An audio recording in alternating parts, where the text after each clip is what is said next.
Welcome back to another beautiful day in Western Asia.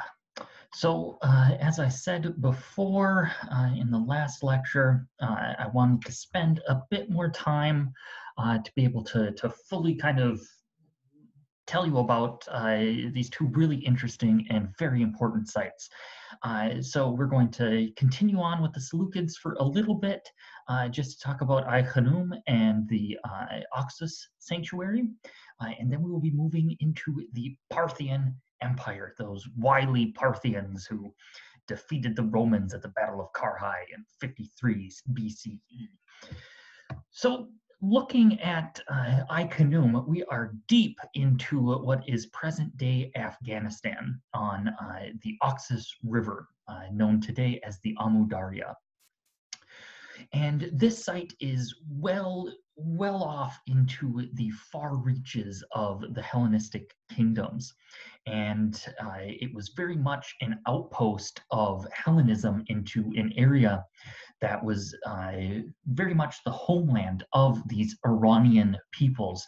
So as we discussed at the very start of the Achaemenids, as to these Iranian people groups had come down from the steppes of Central Asia, and they were still very much alive and well at the time of Alexander coming, and indeed with the Seleukid Empire. So looking at Ai-Khanum, we don't know what the Greek designation of this city was. We do know, however, the Uzbek term for it, and that is what it's called today, Ai-Khanum. It translates roughly to like Lady of the Moon or Moon Lady, but this could have been Antioch on the Oxus or perhaps Eucratidia. Again, we don't really know, but it was founded by Antiochus I around 280 BCE as a colonial city on the far reaches of the empire. And it later became a very important city for the breakaway Greco-Bactrian kingdom. So we're in the area that is roughly known as Bactria, and I really wish we had more time to talk about Bactria, but that is probably saved for a class on Central Asia. So it was this very important city that had quite a long life. However, it was destroyed around 145 BCE with the coming of these other Central Asian nomads who were the kind of could be considered the forebears of this Kushan Empire.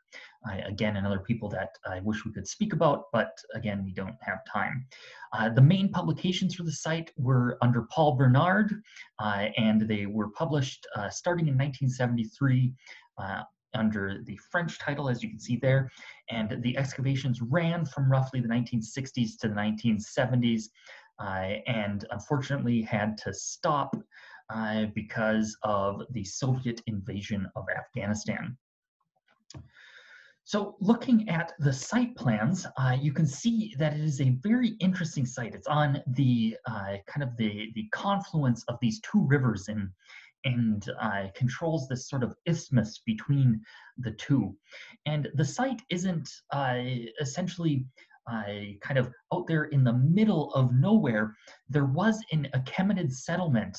We don't know the exact extent of it, but there was an Achaemenid settlement just to the northeast of this site. So just up here, a couple of miles. So it was perhaps constructed as a way to put the Achaemenid imprint of the land into the past and bring in this very Greek idea into this far off reaches of the Seleukid Empire. So as you can see, we have a very typical Greek style of city. We have this main street that runs between the Acropolis, this upper area here, and the lower city down here. And unfortunately, a lot of the site has still not been fully excavated, but we do know quite a bit about it. As you can see that there were two major aristocratic residences that were found. as well as a major citadel. So again, just like what we've seen with these Greek cities, we also have, of course, a theater. You can't have a good Greek city without a good theater that was constructed into the hillside itself, and a gymnasium. Again, that very typical Greek kind of idea. So it seems to be, from some of the sources that we have from Iconium, is that this was a way to kind of make it so that these people, the Greek imports, weren't as homesick. It seems to be that they kind of brought this Greek culture with them. And, you know, it was like a little slice of home for these Greek soldiers and merchants who were brought to Iconium in order to kind of extend Greek and Hellenistic culture into the far reaches of Alexander's empire.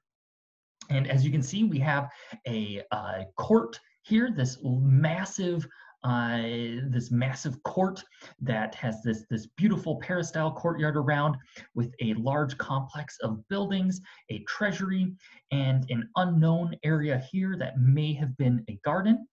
You'll see that we have two major temples and another little temple here that's called the Temenos of CNES, of which we'll speak about in a little bit. So of course, we had this beautiful theater and these 3D reconstructions, which were done by a Japanese archaeological mission, as well as the French archaeological delegation in Afghanistan under Paul Bernard.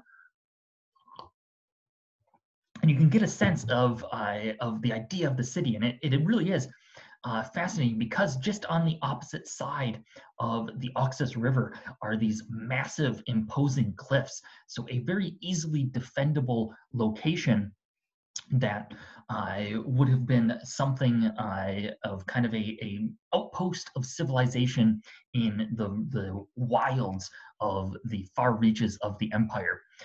As you can see here, one of the excavation photos shows these very typical Corinthian columns. This is part of the main courtyard, as you can see just in here. And here is part of the circumvallation of the city, so a lovely, easily defendable place. But as we saw, there was a temple outside the walls, as well as some aristocratic residencies. So very similar to what we see later on, where we have more sources, as to where the aristocrats would live on their own little villas that could then kind of control the agricultural production of the empire. So we have both this kind of inner workings of the city, and we have these extramural kind of settlements that kind of create the wealth for the city. This is a lovely 3D reconstruction of the peristyle court, and you'll notice that we have something that is kind of similar to stuff we've seen before with the Achaemenids. And we shouldn't forget that the language of imperial power through architecture from the Achaemenids was still alive and well when the Seleukids came. So the Seleukids, as we talked about a little bit in the last lecture, had to really kind of morph their way into the pre-existent narrative of power, and had to bring in their own ideas into it. And as we saw with the Achaemenids, they also were still using these Greek motifs. So with like the dental friezes, the Ionic style of masonry, the Ionic bases, the plinth and Taurus column bases. So these motifs that were very much considered Greek to the Seleukids were already present. So they had kind of this ready-made way for them to come in and use their own visual culture that was being used by the Achaemenids to their own advantage. Again, just looking a little bit more at some of these 3D reconstructions, you can see just the absolute beauty of this site. And what this highlights is that we have this detached gatehouse that leads into the inner area of the palace itself. And here is the temenos of CNES located here. We have the temple with niches here and this main street with that runs along the entire length of the city. And there is archaeological evidence that on either side of this main street, there were two massive ditches.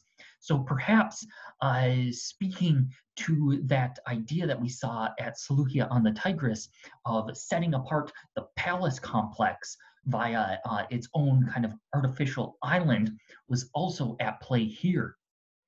And looking at the remnants of that main entrance, the propylaeon, that detached gatehouse, you can see that we have these massive Corinthian columns with this very typical plinth and torus base, so drawing directly on Achaemenid precedent. And of course, we've already seen this detached gatehouse at Persepolis and Pasargadae.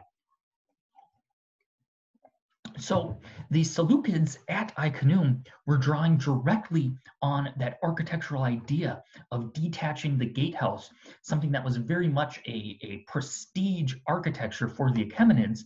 The Seleucids then took that and drew on it to be able to kind of speak both to the local population that was well aware of these ideas that had existed from 500, so from 200 years, this idea of the detached gatehouse being connected with imperial power was very much a part of everyday life. So the Seleucids then came in and took that for themselves and added that added their own kind of Hellenistic twist onto it. And here is a lovely picture of the interior with these a photo of Paul Bernard and one of the other excavators with their lovely 70s clothing. I mean, look at this kind of lovely poncho type garb here by one of the French. I mean, the French were always very much on the cutting edge of fashion. But you can see how we have these mud brick structures incorporated with marble and limestone in order to produce this kind of multivalent form of architecture that speaks both to Greek and Persian ideals. So the temple with niches was one of those very important temples that was located at the site, and it was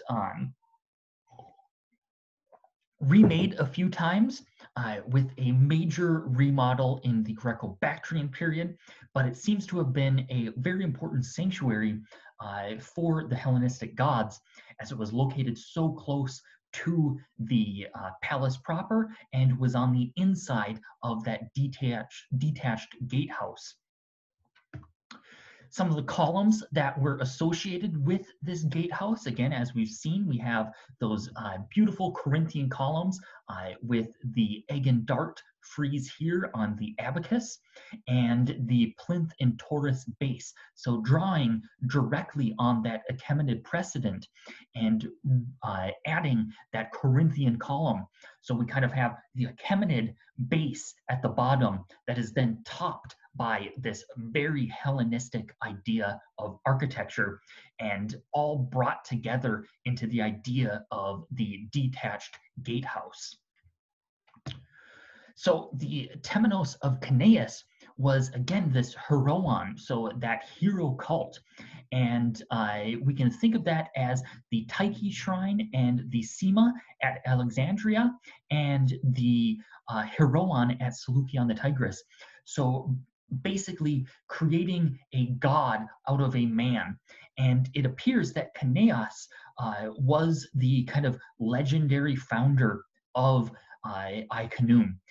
And he seems to be perhaps that one of the first families, so the head of one of those first families that were brought into Ai-Khanoum in order to settle it with this Hellenistic idea. And one of the really fascinating things is that you can see here in the back of the temple itself, so in the naus number 2 here, there was a hollowed out area where perhaps the body of CNES was located.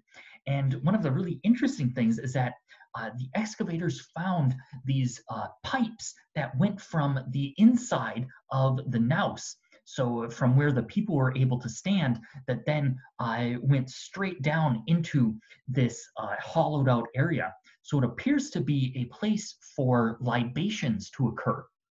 So the ritualistic pouring of wine or water in order to bless the person that is buried there, in this case CNES, and to kind of bless yourself by giving an offering to the god.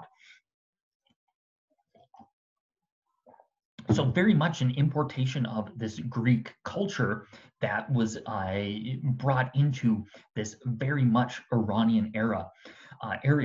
And we can kind of see this as part of the forebear of the idea of Christianity with getting blessed holy water when it comes into contact with the relics of a martyr or a saint.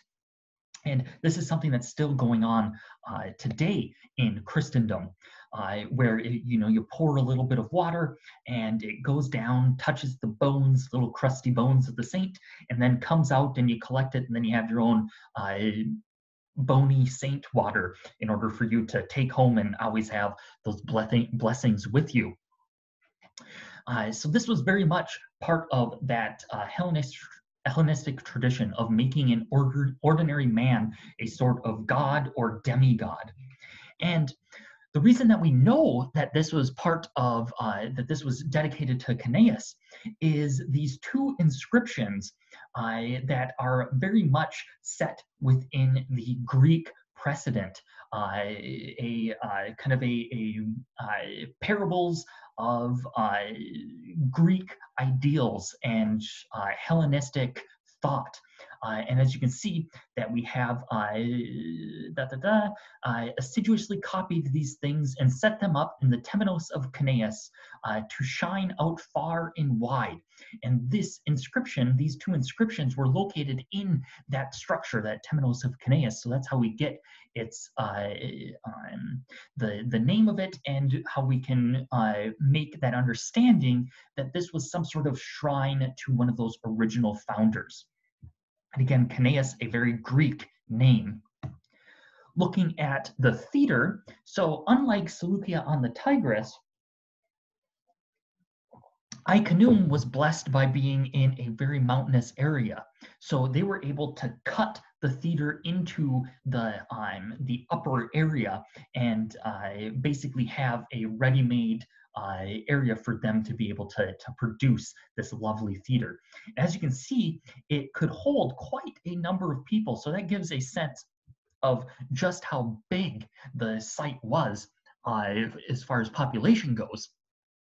So again, we have that idea of Greekness being brought into the far reaches of the empire, and being able to have a site for people to congregate and to watch plays and pronouncements in order to kind of reduce that idea of homesickness. Mind you, we're thousands of miles away from where some of these people initially left in mainland Greece. So in order to have that idea of home is very important. And I'm sure some of you international students can definitely relate to that. By having a little piece of home with you can kind of push away that idea of homesickness, at least for a little bit.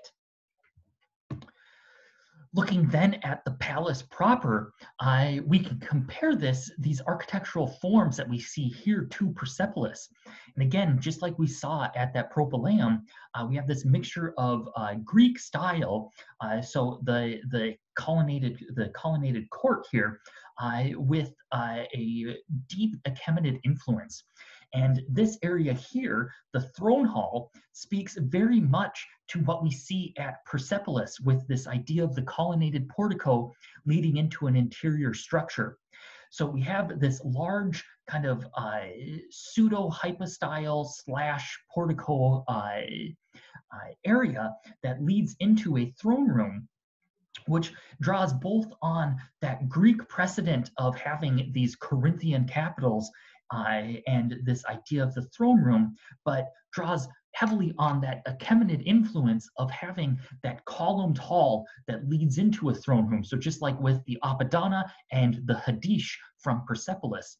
And again, we also have that use of the plinth and Taurus bases. So speaking to that fusion of architectural styles that is very much what we see at Ai-Khanoum. So really what we can think about here with Ai-Khanoum is the idea that the Seleucids were drawing on their already existent Hellenistic culture in architectural and iconographic forms and fusing them with Achaemenid precedent to be able to create a new architecture of prestige, one that spoke both to the Persian precedent and the local kind of narratives of power, as well as the Greek precedent and those narratives of power.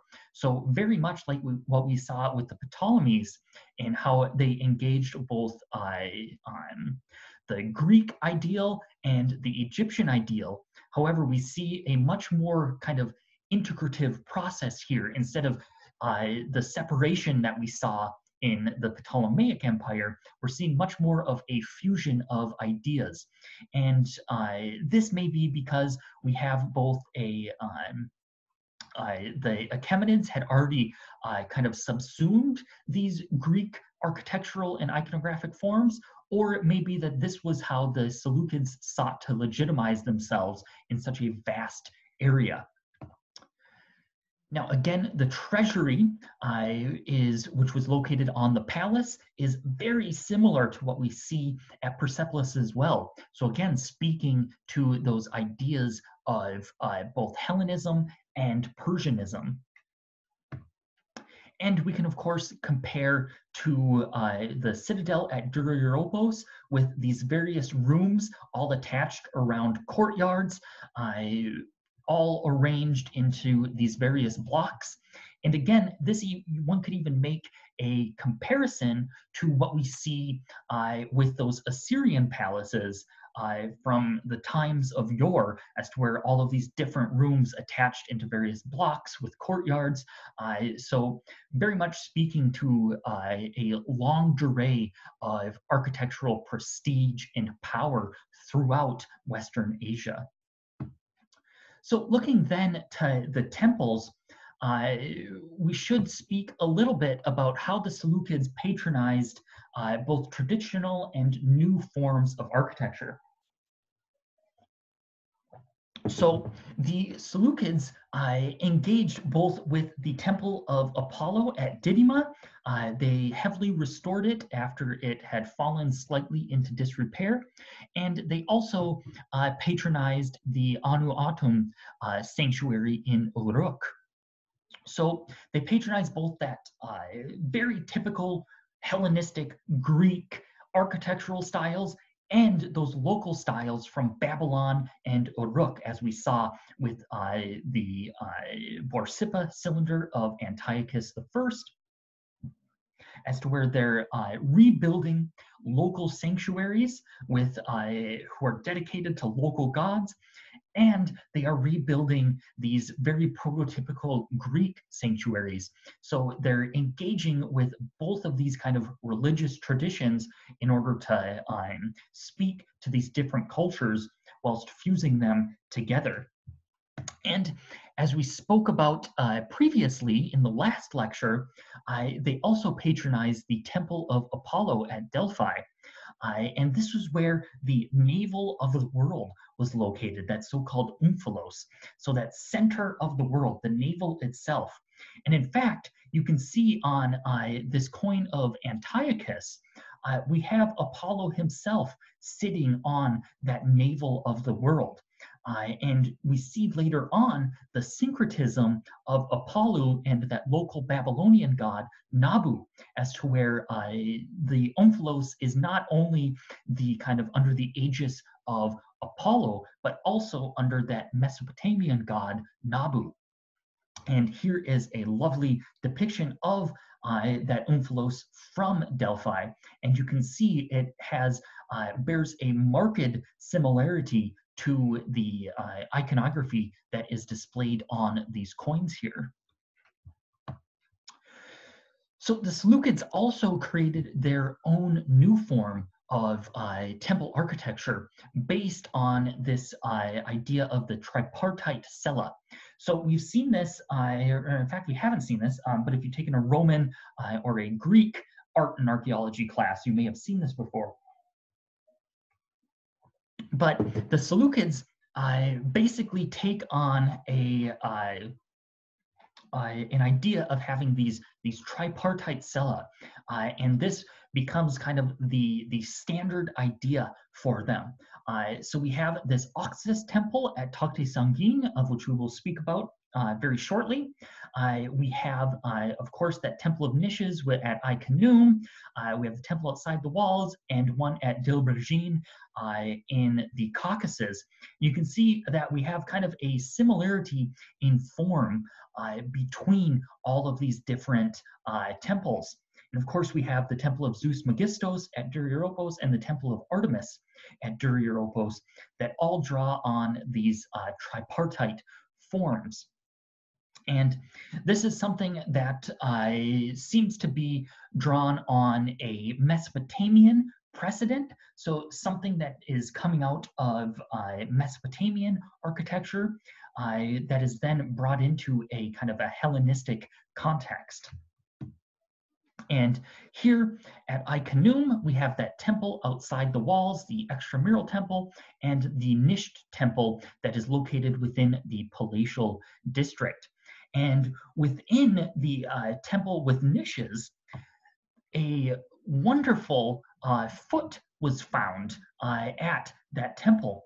And this foot is absolutely massive. So it's very much part of a colossal statue.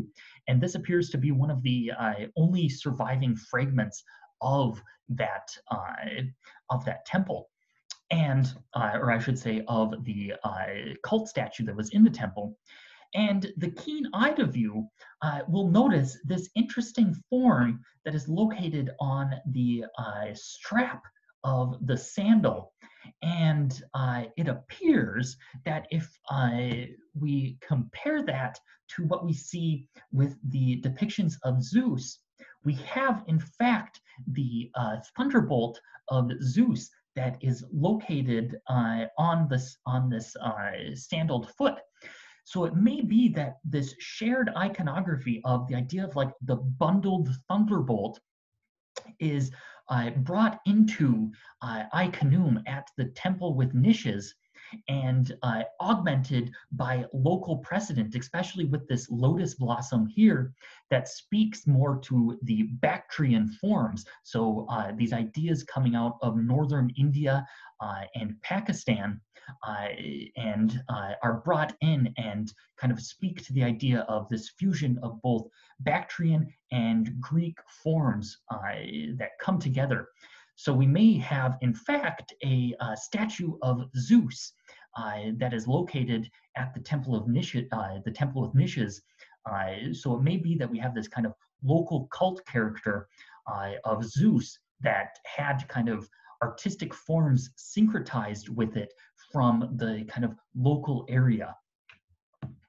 Located also with the within the temple with niches was this plate, this large silver and gilt plate that shows Cybele in a chariot with the Helios, the sun god here, and fascinatingly enough, we also have this stepped altar with a person making an offering to it, which we can of course compare to what we see with the Achaemenid ideas of fire temples or fire altars. So it seems to be that even in this plate itself, we have that fusion of Cybele, that very much a Greek goddess, with the ideas of the local fire cult. So again, kind of this fusion of these different religions that were all brought together. And one of the things that we shouldn't kind of put onto these local cultures, particularly the Hellenism, is the idea of, you can't have these fusions of gods. That's something that is very much a monotheistic idea. So that's we should always be aware of that, is that for the Greeks, they basically could they would see these other gods, these local gods, and they would just say, essentially, to kind of put it down to the simplest terms, is that they would be like, oh, that's, you have Nabu, oh, well, he's very similar to our Apollo, so clearly they're the same person. So it wasn't out of the ordinary for the Greeks to be able to associate both Cybele, Helios, and the fire cult into a single kind of shared idea.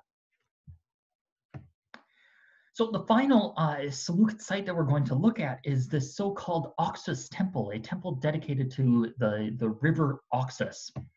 It was founded around 300 BCE, located relatively close, probably about 20-30 miles to the west of Ai-Khanoum, and it was destroyed around 130 BCE. However, it was that should say 150 CE. I apologize.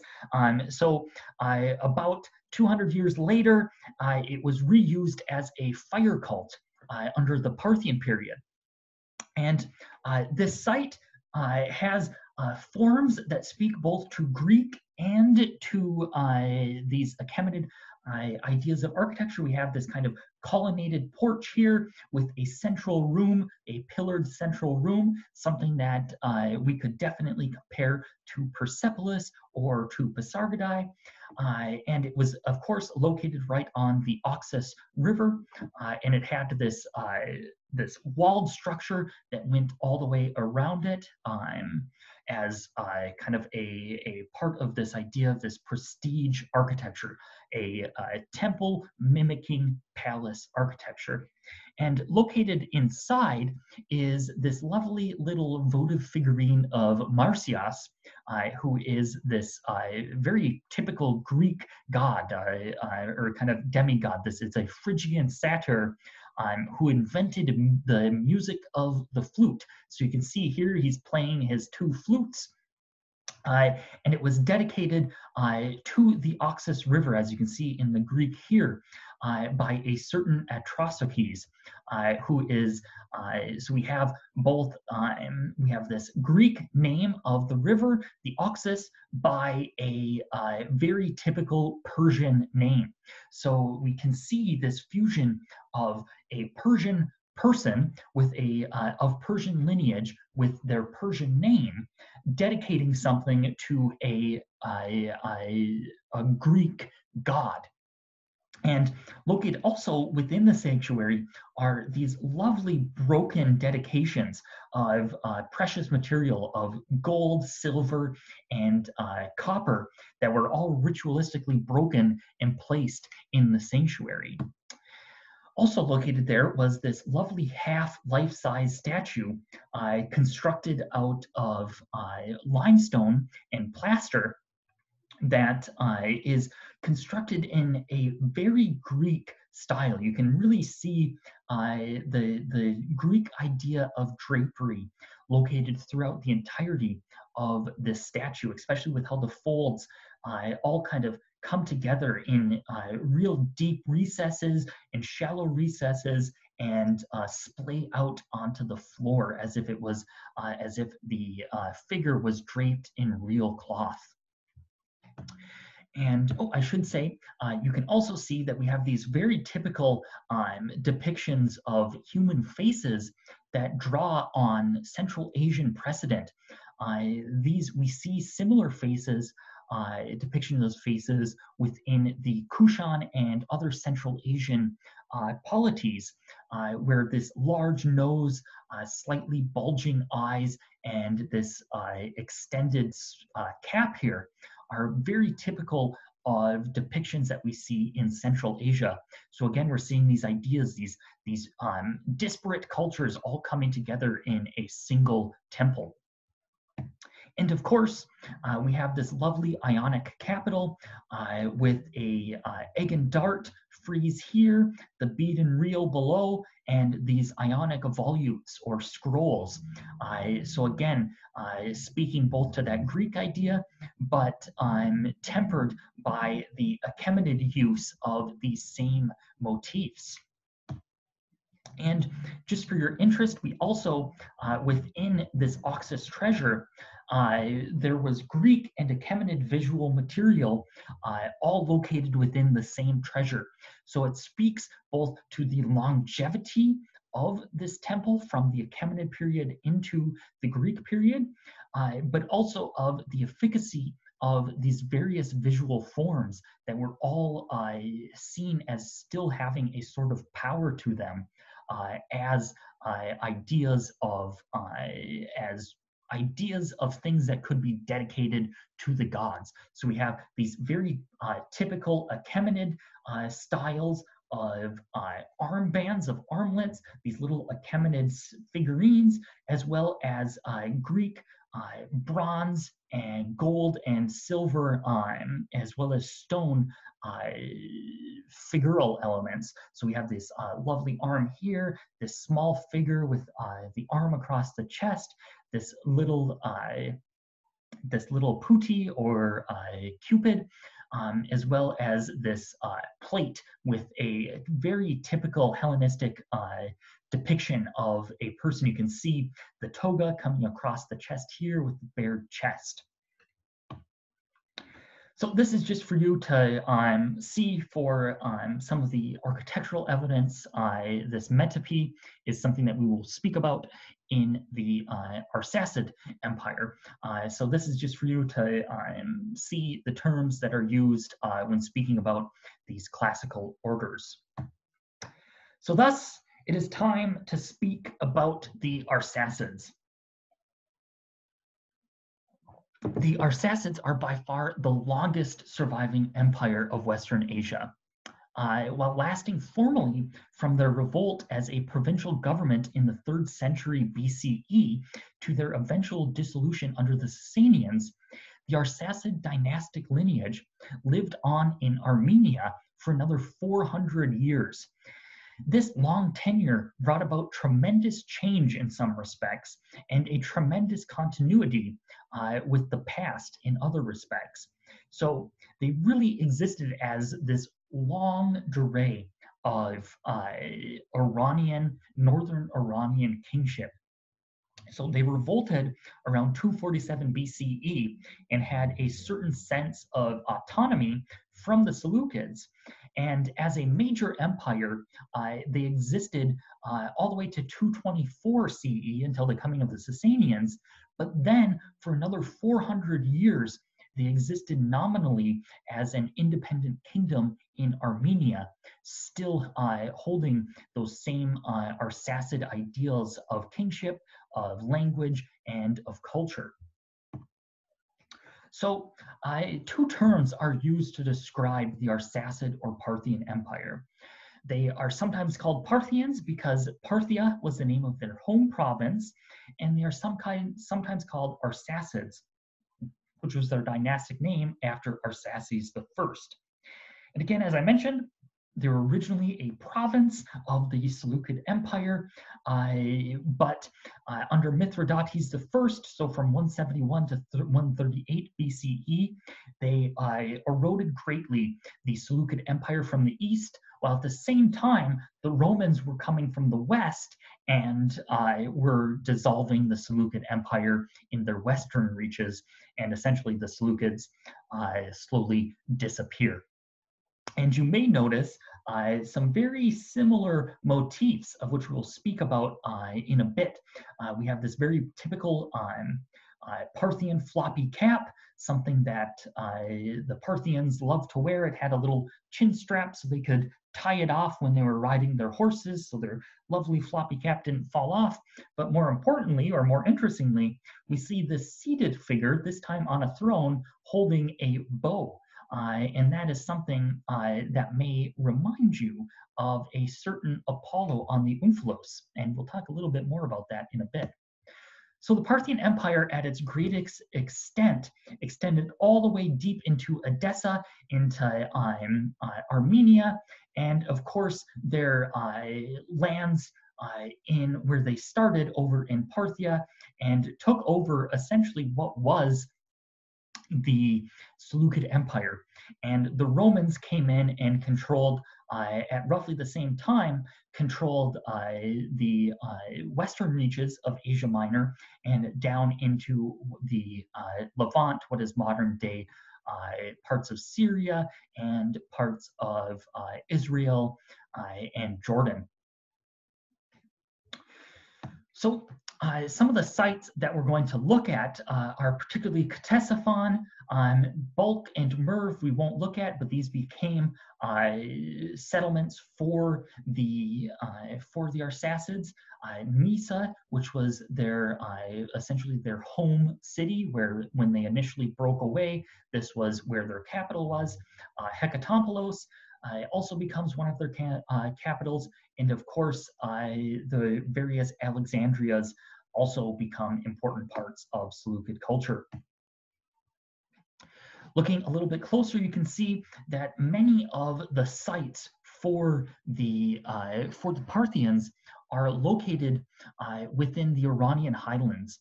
So very much as opposed to what we see with the Seleucids, who mainly founded their cities along the Mesopotamian plain, the Parthians or Arsacids very much were kind of beholden to the mountain vastness, the strongholds of the mountains of modern day Iran. So looking at the coinage of the Parthians, one thing that we can definitely say is that they kind of continued the ideas of the Seleucids by combining both Greek culture in a kind of iconographic idiom with their own local idiom.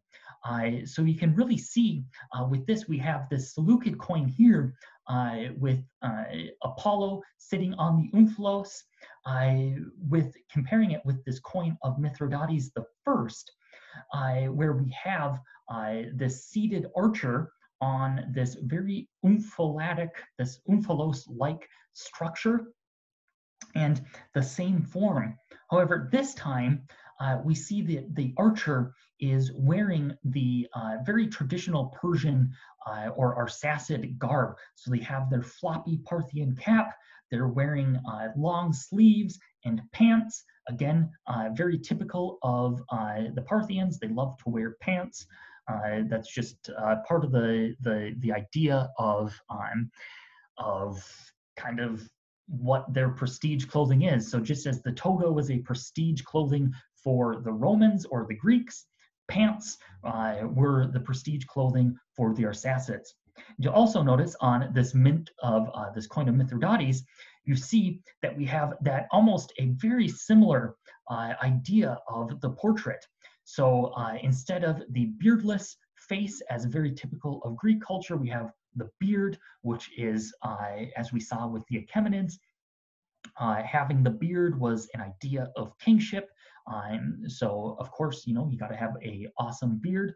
But again, that idea of the diadem and this slightly longer hair, this kind of flowing Alexandrian hair. And you'll see on the back, we have Hercules with his lion skin and that and his club. So we should remember that this is very much a Parthian coin of Mithridates that is using these Greek ideas of visual power in order to speak both to the Greek precedent or the Greek peoples and to the local populace. So by the time that the Seleucids had dissolved and the Arsacids had come over and taken over the entirety of the Seleukid world, Greek ideas were very much that idiom of power. So the Arsacids came in and used that idea of Greek ideas and the Greek precedent of power to be able to display their own power. So as you can see, those of you who can read Greek, this coin of Mithridates I says Basileos megaloi arsakoi Helenos. So great king of the Arsacids, the Greek lover of Hellenic culture. So Mithridates is really speaking to both of these precedences. And one way, something that I want you to think about as we move further on into the semester is comparing the idea of how the Parthians saw themselves and how the Romans saw the Parthians. So even though these are over half a millennia apart, we can really think on how the idea of what is Persianism and what defines Persianism in the Roman context. And as I alluded to, it very much seems to be the idea of pants. So that's something that we see with later on in the Roman Empire, is that anyone who is displayed with pants is considered a quote-unquote barbarian. So that's something I want you to kind of think about, is how do these other peoples who come into contact with these Persian peoples understand them and see them? And particularly with the idea that the Parthians were portraying as using these Greek idioms of power and the Greek language to display their own ideas of power. So moving to Parthian Nisa, it was refounded by Mithridates I as Mithridatkert, which is essentially a Middle Iranian word for founded by Mithridates. However, we only have one ostraca that attests to this name. Isidore of Carax, in his Parthian Stations, gives us the name of Nisa, which is how we know it today as Nisa. But for the most part, we don't know if it was actually called Mithridatkert or that's only kind of one partial ostracon, but at any rate, it doesn't particularly matter. We will call it Nisa here because that is the more scholarly accepted term. It was located along a major trade route to the north of the Alborz Mountains here through the Gorgon Plain. So it was a way for goods to travel from the far western reaches of the empire and from Rome all the way deep into Central Asia and eventually into China. And there are two major cities. We have the quote-unquote new city and the old city. We will be looking at the old city today because it is the location of the palace. So again, just another view for you. You can see it's built on a mound, a natural mound that was then fortified. You can see the walls surrounding it. And here is a site plan for you. There's two parts of this of Old Nisa. We have this lower section here and this upper section here. And located here are some very interesting sculptures, one could say. These are metopes, so part of the architrave of the buildings, and one may instantly recognize them as the Club of Hercules and the Nemean lion associated with Hercules. And one of the other interesting things is this quote-unquote round hall, which is here, that is a revolution in architecture, this idea of constructing a dome. This is very many years, this is about 100, almost 200 years before the construction of the Pantheon in Rome. So this is as far as archaeology has told us and can tell us, is that this is the first construction of a freestanding dome in the world. And we can compare this idea that we see at Ai-Khanoum with these ideas of columned halls, various rooms all associated with each other from both the Persepolis under the Achaemenids and Ai-Khanoum under the Seleucids, with what we see at Nisa. So we have again this idea of these various buildings and rooms all attached with each other, organized around courts and hypostyle halls.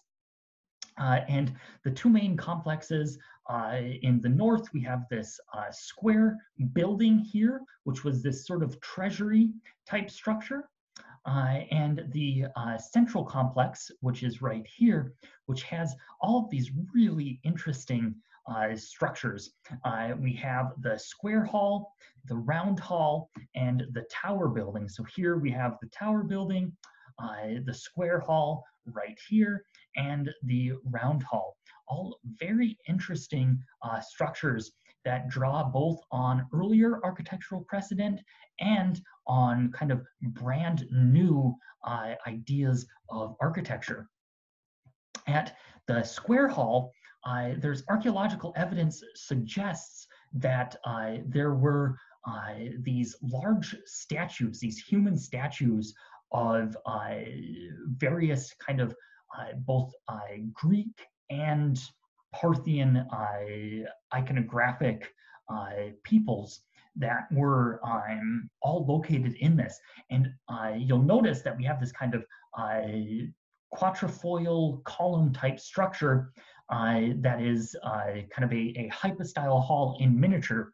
So very much drawing on that Achaemenid precedent, but it's also very similar to what we see at Ai-Khanoum with the idea of these various rooms all associated with each other, as I said.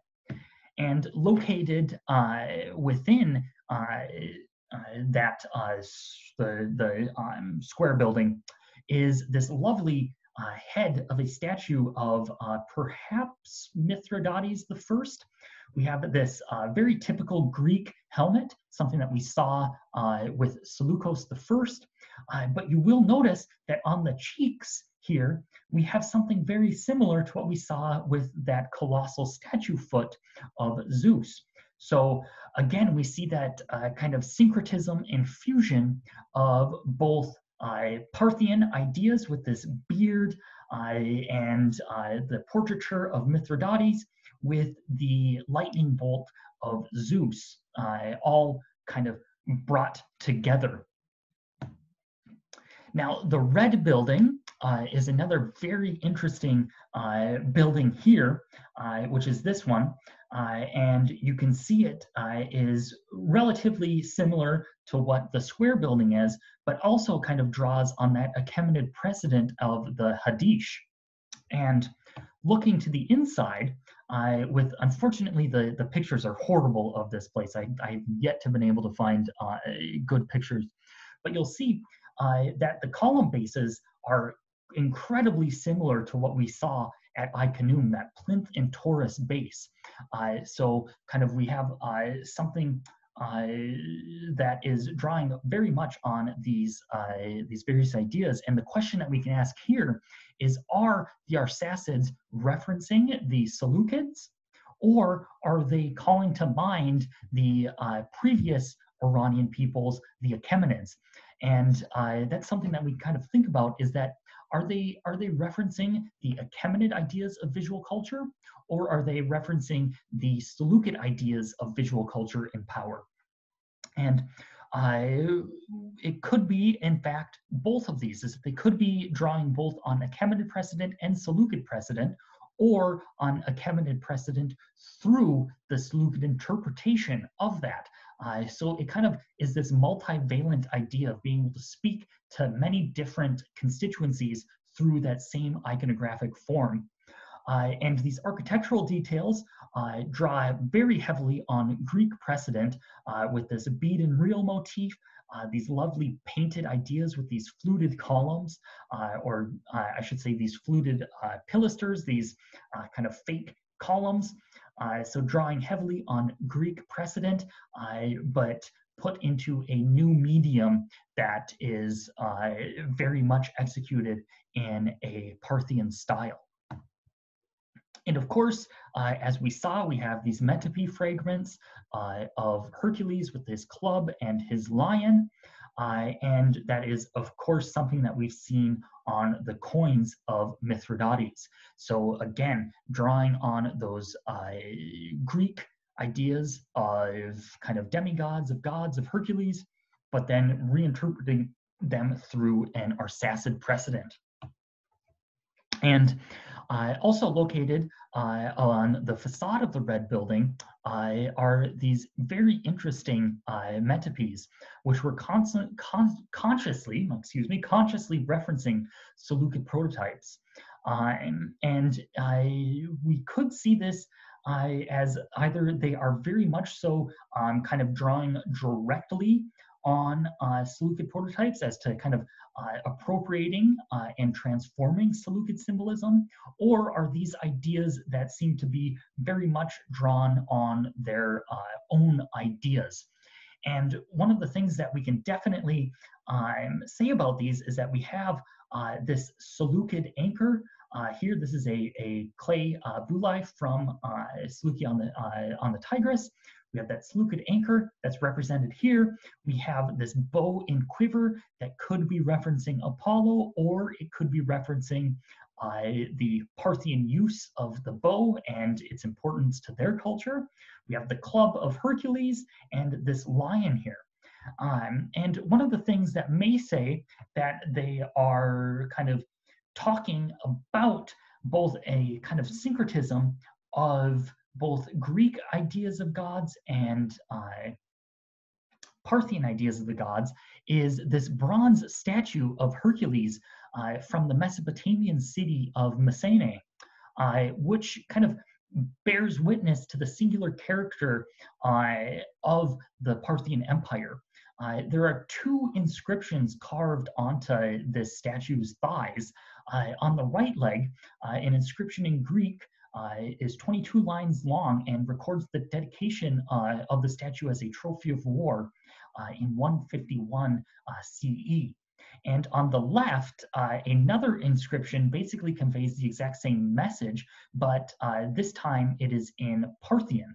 And both of these inscriptions say that they were dedicated by Vologases IV, who ruled from 147 to 190 CE.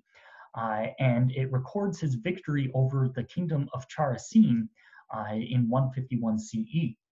And one of the really interesting things is that on the Parthian inscription, it calls Heracles Verathragna, which is the Parthian term for the god Verathragna, the god of victory, while on the Greek side, it calls him Heracles. And of course, we can compare this with the statue, the carved statue of Heracles at Bisatoon. And you can see that we have two kind of ideas or depictions of the weary Heracles, one executed in bronze and one in chubby limestone. Yeah, so we can really see that this idea of Heracles continues on from the Seleukid period into the Parthian period as to where they reinterpret Hercules to their own culture as Verathragna. And of course, we can make a very good comparison with that so-called Farnese Hercules that is so famous. You can almost see the same ideas and the same kind of formation of musculature and how the beard is carved on the marble statue and how it is cast on the bronze statue. And again, just look at the absolute strength that is located in his arms and his pecs and his abs, and of course his ginormous calves. And here are the inscriptions. You can see that the reckoning of time with Vologases, he set it up in the sanctuary of Apollo by the Bronze Gate in Mycenae, and calling it Hercules. And on the Parthian inscription, you can see it's dedicated to Tyr, another one of those Parthian gods, and calling it Verathragna. So looking then to the Round Hall, this really was a revolution in architecture. As you can see, it is a completely freestanding dome constructed on a round kind of floor plan, a 17 meters in diameter. 17 meters is 55 feet. And this really is essentially the first exploration and completion of a totally domed structure of this side. And this really kind of completely and utterly revolutionizes the interiority of space in Iranian architecture for the next millennium. And it also revolutionizes Roman architecture as well. So the dome becomes this new architecture of power that has not been seen before. And really fascinatingly is that you can see the scaffolding and the post holes used to construct the round hall. So quite interesting there. And located within this round hall, there are these clay sculptural fragments with perhaps a portrait of Mithridates here. You can see painted, executed with the beard, but kind of referencing the Parthian style. But the drapery is very much in these in this kind of Greek idea. And this is something for sure that we could kind of think of the Parthenon as to where the sculptures probably stood around the room and may have been elevated above. So, or not the Parthenon, the Pantheon, I apologize, of the Pantheon in Rome, as to where we have this idea of kind of like a room dedicated to the gods and to the ancestors of the Parthians. Found also there are these lovely little statuettes of Athena and the statuette of a woman. You can see that they're both very much drawing on Hellenistic workmanship and craftsmanship. So we can see that we have kind of this idea of the Greek artisans being used to create these sculptures that are then put into a very typical kind of new Parthian idea of prestige architecture. Also found at Nisa in the square house is this lovely ivory rhyton. So a drinking vessel that has this very typical Greek scene located on the top of it with a sacrifice and catching the blood for an offerings to the gods. And this lovely little figure here. So very much drawing on Greek iconographies of kind of offering scenes, but executed with this lovely winged, horned composite creature that is very much a Parthian idea. And we've seen some of these similar creatures in the Achaemenid reliefs at Persepolis. And this rhyton was used basically to aerate wine. So you'd pour wine into it and the little hole on the bottom, and here it would come out of the mouth of this lovely fellow, and it would come out of the pubic region of this woman here.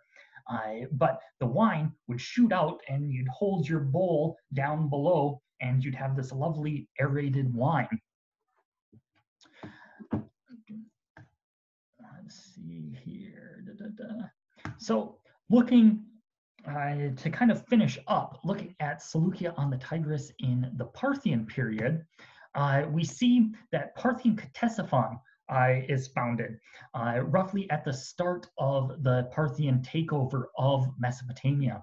And we don't really know if it was founded perhaps as a military encampment, as a way to keep the soldiers outside of Seleucia on the Tigris and let kind of Greek life continue, or was it a way to draw citizens away from Seleucia on the Tigris to create their own form of a major city? So What we do know is that later on, after the foundation of Ctesiphon, is the basically use of the Agora and the archives as a grave site. And we have this lovely grave here that was cut down basically into the basement of the archive and was used to store multiple bodies. And fascinatingly enough, there's also a major Parthian graveyard located here. So there are burying people both outside of the city walls of Seleucia on the Tigris and inside. And what seems to have happened is that Seleucia on the Tigris essentially loses its importance because at some point in time, we're unsure when, the Tigris River changes course away from Seleucia on the Tigris, and they basically lose their port and their ability to function as a major city. And Ctesiphon, which was built on the new course of the Tigris, becomes more important. But Seleucia on the Tigris continues on into the Parthian period, and there's basically a jumble of buildings is built into the former Agora, as you can see here with this reconstruction. The Agora used to be wide open, and it was then filled in with all of these Parthian era buildings. So that kind of the Greek idea of this open gathering space was essentially put to the wayside, and multiple houses were built inside. But at Babylon, we see the expansion of the Greek theater during the Parthian period. So this could either be the Greek citizens or the Parthian government investing in kind of local infrastructure. And comparing this to kind of typical Greek theaters of the time, it is very much built on that same idea. Now, mind you, in the Seleukid period, all that existed was the theater and the kind of the stage and the skene, as to where in the Parthian period, this large peristyle courtyard was constructed with these various rooms attached with it. So it could be either that the Arsacids were engaging with the local Greeks to be able to give them something they needed, or it was Greek citizens on their own using their wealth to produce something that kind of reminded them of home. So finally, we need to look at some important Parthian architectural innovations, and this is the pitched brick vault. We see its first iteration at the site of Assur, which we talked about during the Assyrian period, and they create with this pitched brick vault this thing called the Avon, which is a new Persian word, and originated in Parthian Mesopotamia at Assur. So also at Seleucia on the Tigris, when those houses were started to constructed in the Agora, the houses changed style. So they changed from these two columns in a porch that would then lead into the interior of the house, these two columns supporting an architrave. It changes from that into having this arched entranceway in front of a building. And this is substantiated greatly at the Parthian court at Assur.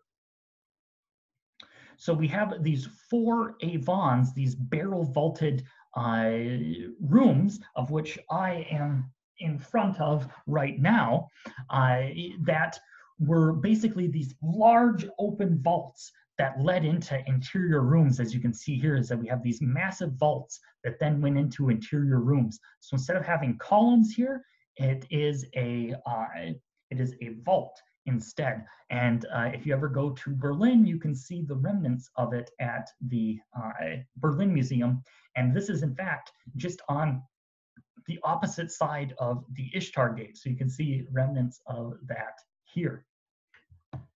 Looking at a 3D reconstruction, the columns very much follow the precedent set by the by the Seleucids as to where they have Corinthian and Ionic and Doric orders that all move along here. We have these blind windows that are very much part of that Greek precedent. However, it's executed in a brand new way with this arched entranceway that leads into these open courts or open interior structures known as avans. Looking then finally to, I think I've said finally a couple of times, I guess I just have a lot to say. These monumental rock reliefs, this is where we see the reinvention of rock reliefs from the Achaemenid period and now into the Parthian period. And they appropriate, these Parthians, they appropriate Achaemenid sites of power and create new displays of kingship. And now these are very, this idea of rock reliefs is distinctly Iranian in execution and culture, as to rock reliefs are very much part of this Iranian idea of culture. And Tacitus mentions Gotarzes at a mountain called Sambulos, which is probably Bicêtre, with special worship of Hercules. And we will remember that Hercules has his own statue at Bicêtre, and we have a rock relief basically located right next to the Hercules sculpture, which is just over here, with Gotarzes II and Mithridates II, who created these rock reliefs that show them being divinely invested by a god of some sort. And this is a later Qajar era inscription that was cut directly into it. So again, an Iranian appropriation of ancient sites. And you'll notice that one of the figures that do survive is this winged Nike, who is carrying a diadem. And as you can see on the coins of the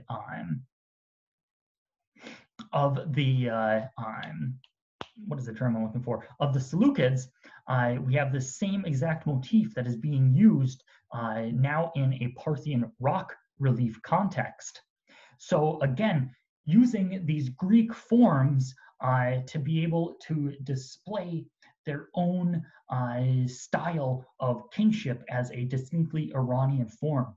So using Seleukid iconographies that are then mediated by Parthian sensibilities to create their own narratives of kingship.